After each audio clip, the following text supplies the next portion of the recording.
जय श्री राम दोस्तों। तो स्वागत है आपका आज की नई वीडियो में। आज की इस वीडियो में हम लोग बात करने वाले हैं दोस्तों इंडिया के एक ऐसे बिजनेसमैन के बारे में या फिर इंडिया के एक ऐसे ग्रुप के बारे में दोस्तों जो कि एशिया की रिचेस्ट पर्सन की लिस्ट में कभी दूसरे नंबर पे थे और पहले नंबर पे थे और आज वही 7वें और 8वें नंबर पे बैठे हैं दोस्तों। मैं बात कर रहा हूँ अडानी ग्रुप यानी कि गौतम अडानी जी के बारे में दोस्तों। पर वीडियो में आगे बढ़ने से पहले आप लोगों को बताऊंगा कि मेरा नाम है विक्रांत ठाकुर और आप मुझे देख रहे हैं मेरे यूट्यूब चैनल पर दोस्तों। अगर आप चैनल पर नए हैं तो चैनल को सब्सक्राइब कर लीजिएगा और अगर आप फेसबुक पेज पे देखें तो पेज को फॉलो कर लीजिए। ये बात है 24 जनवरी 2023 की, जब अमेरिका की एक कंपनी हिंडनबर्ग की एक रिपोर्ट आती है जिसमें कि अडानी ग्रुप पर जो है काफ़ी सारे आरोप लगाए जाते हैं दोस्तों। जैसे कि तुम्हारी जो कंपनी है ये तो एक फैमिली बिजनेस है, साथ ही साथ जो तुम्हारे डायरेक्टर है दोस्तों उनके ऊपर काफ़ी सारे केसेस चल रहे हैं, ओवर वैल्यूड कंपनी है, फेक ऑडिट है, मतलब ब्ला ब्ला करके काफ़ी सारे आरोप लगाए।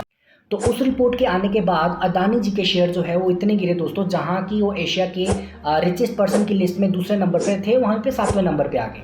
टोटल 1 लाख करोड़ की संपत्ति घट गई थी अडानी जी की और पूरे ग्रुप की घट गई थी 3 लाख करोड़। और ये सिर्फ और सिर्फ जो है ना 4 दिन का आंकड़ा था, पर केस सॉल्व होते होते ये आंकड़ा जो है 10 लाख करोड़ पहुंच गया था दोस्तों। इसके बाद ना बहुत सारे लोगों को लगता था कि कंपनी डूब जाएगी और कहीं ना कहीं बींगा मतलब ट्रेडर और बीइंग इन्वेस्टर कहीं ना कहीं मुझे भी कई बार ऐसी फीलिंग आ रही थी कि यार कंपनी डूब ना जाए।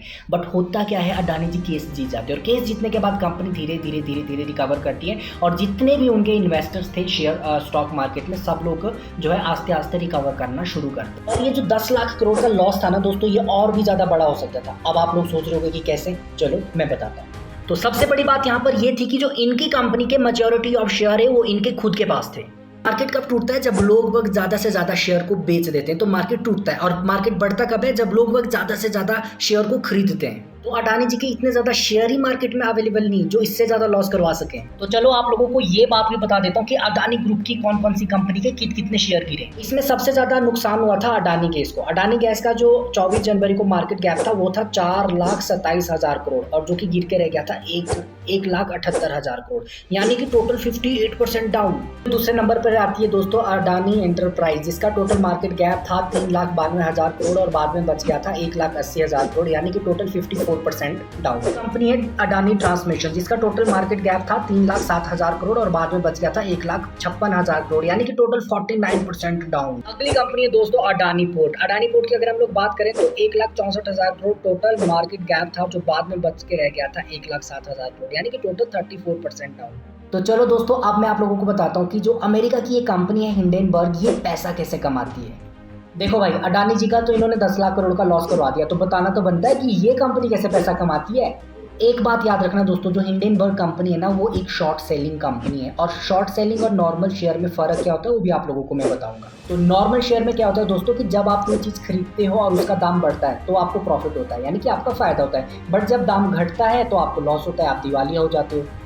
और शॉर्ट सेलिंग में जब आप कोई चीज बेचते हो और उसके दाम घट जाए तब आप पैसा कमाओ। और इस काम के लिए हिंडनबर्ग कंपनी क्या करती है दोस्तों कि किसी भी बड़ी कंपनी को टारगेट करेगी, किसी भी बड़ी कंपनी को पकड़ेगी और उसके ऊपर रिसर्च करना शुरू करेगी। रिसर्च करने के बाद उस कंपनी के घोटाले, काला सच उस कंपनी का बाहर लेकर आती है और उनके जो शेयर्स है उस शेयर्स को शॉर्ट कर देती है।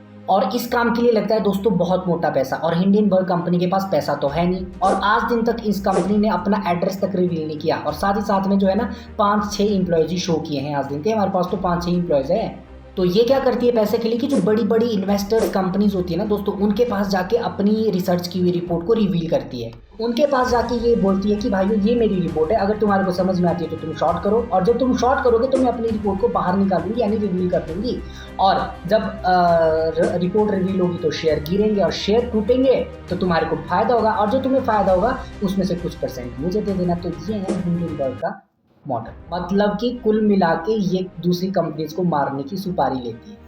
तो दोस्तों ये थी आज की वीडियो। अगर आपको वीडियो अच्छी लगी हो तो वीडियो को लाइक कीजिएगा और चैनल पे नए तो सब्सक्राइब कीजिएगा। जल्दी मिलूंगा एक नई वीडियो में, तब तक के लिए जय सिया राम।